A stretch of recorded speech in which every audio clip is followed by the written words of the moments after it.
All righty.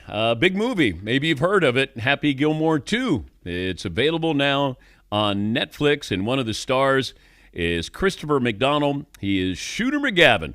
Joins us on the program. Take me back to, let's go back to the original. What were you told when you auditioned for Happy Gilmore? I'll be honest with you, I didn't audition. I just I sat down with Adam. I laughed for 40 minutes and said, I've got to do this. I've got to work it out. I've got to get back up here with my family and I can do this crazy, funny story. But how much of the character are you allowed to toy with? Well, he let me play. I mean, Dennis Dugan, our director, let me play. I goofed around. Like I said, I came up. I didn't know why they call him Shooter McGavin, but, I knew he was preppy. And the first scene we did, of course, was when I was, you touch me one more time, I'll burn your house down and piss on the ashes. These are great lines. And then the whole thing, like, you piece of shit, records, all that stuff, was really funny. And then I just ad-libbed that no and things like that. They left in, which I thought was terrific. There's like several other little moments in the movie that they allowed us to do that. How long have you been working on the sequel? Let's see, 29 years? Is that too long? Unbelievable. Every time I saw Adam, I was like, come on, man. I know it. I can't be the only one saying, let's make a sequel. Let's do this. But he would always go, yeah, I don't know, man. Maybe we're thinking about it. Well, yeah, I love you, Shooter. And then we would just have a good laugh. And I love the guy. He's just he's got a heart as big as Texas. And I know that when the time was right, him and Tim Hurley, his partner writer, would pull it off. And they did with great aplomb. So kudos. It's such a character. It's such a role that I don't know if it impacted other roles that you got because people saw you as Shooter McGavin. I think that happens, Dan, because if you're really good at one thing that people really respond to, they like to repeat that in Hollywood. So I did a lot of it, and I turned the first couple ones down until I went, no, this is a different guy. How does he think? How does he? So I went through the whole good training as an actor. And I thought, well, I'll build a different background. I'll find out. You never can hate who you're playing it. Yeah, I mean, you can't be I'm a jerk, but I don't think I'm a jerk. I don't think I'm a jerk, right? So I have to find out a way to get around there. See, the Thelma and Louise role really stood out. That's the one. Like, how do you get that character of you're her husband, and I mean, you don't come off as the most confident guy. No, that was a really fun movie, a game changer in a lot of ways. Sandler said that was the reason when he saw Daryl Dickinson.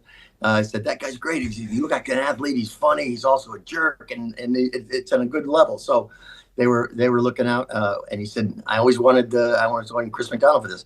So that all worked out. But boy, that funny movie. Ridley Scott, I swear, almost ruined a couple of takes because he'd laughed so much. And it was one of those things where I did audition for that one, and to go in there and hang out with him and make him laugh was a big deal for me. And I was offered all kinds of jerks after that, but I finally got the game going, so it's all good. You've cornered the market on being a jerk, huh? You're really, really good at it. Yeah, thank you. I'm very, very proud of that. But that's Brad Pitt's first movie, isn't Who? it? Brad something. Yeah. That Brad Pitt. He replaced Billy Baldwin, who went off to do the Fire movie with Kurt Russell and Ron Howard. And I got to say, Brad Pitt was perfect for this role. He came in, he was new, but he was just ready to play. There's a lot of ad-libbing in that as well, with that whole scene where I love your wife, I like your wife. I would have ripped his head off. They had two security guards on me, pulling me back. It's like, can we do more? Because this is too good. I wanted to kill him. I really did. It was really funny. Happy Gilmore 2 on Netflix today. Christopher McDonald, Shooter McGavin joining us on the program. You've been in some sports-related movies. You were in 61, played Mel Allen. You were in Ballers. Dwayne Johnson show you played Jerry Jones. Yep. Now, did you study Jerry Jones to actually be Jerry Jones? I've known Jerry Jones as as the owner of the Dallas Cowboys forever. America's team, they say, and all that stuff. And I just didn't. I got a visual of him, which always helps. The right wardrobe always helps. The intention behind him. He's a bright guy, and it was really fun to play that kind of guy who had that kind of power. So that's what I studied about his personality, and And I was just blown away at how wonderful and great a guy The Rock is. He's a really good actor too. So where do you see him in this Smashing Machine? I saw the trailer. Did you see the trailer, Dan? It's No. crazy. It's really good. It's over at Venice right now, I think. And the guy who directed it was Benny Safdie, who played the guy in this movie, who's the bad guy. Yeah. I was shooting my scenes in a studio in New Jersey, and Benny was on the other side of the studio. So he would do his takes. There's a scene in the office, and I'm on the other side. So when he would get done, then they would stop down, and then I would do mine, and then so we kind of went back and forth. So I got to spend very talented guy. Him and his very brother. talented guy, and very, very. I did a lot of PR with him. We sat together and just bantered back and forth. Really quick mind, really talented director, and a really fun actor. And boy, I liked your Pat Daniels with the mustache. Yeah. Oh yeah, you pulled that off pretty good. Well, Sandler kind of, labeled me. He profiled me. I was a police officer in a lot of his movies with a mustache, and I said, "Look, I'm being typecast here. I got to get out of this." So I'm going to break out. I want to play a sportscaster, Oh, and, that's really funny. Yeah. So Sandman created. He does. He writes me into every movie. I think it's been 22 movies. So I'm very fortunate. Now I'm going to ask you, Chris, being a famous actor here, when I die at the Academy Awards in memoriam, should my name be put up there in memoriam? I think absolutely, but your chances are 50-50. It's 50-50. 50-50 because you know why? There's so many people. I mean, I don't want to get morbid here, but boy, we just lost so many great people in the last, even 2 months. Michael Madsen, Thelma and Louise guy. I'm a dear friend. Anyway, I don't want to go dark here, but yeah, they in memoriam is one of the big things that we all watch, and there's a gorgeous song that goes along with it. And I think you put your time in, you paid your dues. Okay. I think Pat Daniels has got to be up there, and Dan Patrick. Give me the cameo in Happy Gilmore 2 that surprised you. All right, how many? Crazy. All the golfers, first of all. All the golfers blew my mind. I walked into the room. I tell the story, but I walked into the room and I went, "Oh, it was my day off, but I had to go in there." All the legends were there, and the legends in training. I went, "I've got to go in." So I waited for the lighting change they were doing, and everyone was just buzzing around. And I walked in, and from the back table, Jack Nicklaus, Nick Faldo, Corey Pavin, all these guys are going, "Shooter!"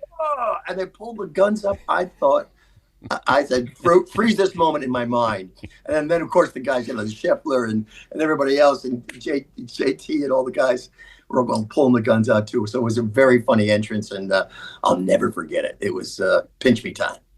But you can't get away from that. Well, the shooter sort of lives in me now. I can't walk anywhere like in New York City. Forget it. It's like shooter. But mostly they wait like in airports. They'll do it as I walk by, and then they go shooter, and I'm like 4 feet past them. I just kind of go, yeah, throw up the guns and just keep walking. It's too funny.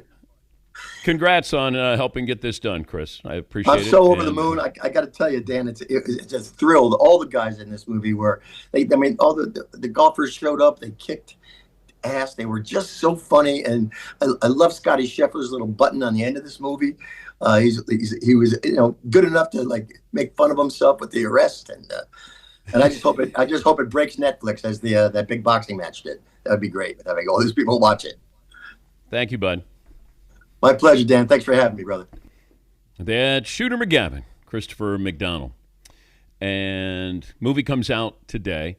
What I was told by Sandman is Travis Kelce was great. As far as truly acting, he thought Travis Kelce really stood out. I mean, there's a lot of people in this movie. And I was getting phone calls from people saying, "Hey, can you put in a good word?" Guys in the golf community were saying, "Can you put in a good word for me with Sandler?" And one of the guys was Nick Faldo. And I said to Sandman, I said, "Hey, Faldo reached out. He wants to be a part of this." And he goes, "Okay, Danny." Then I don't know what happens after that. Then all of a sudden, when I get on set, Sandman told me that, Faldo had been there. But Jack Nicklaus, Eminem, I mean, there's a lot of people in this movie.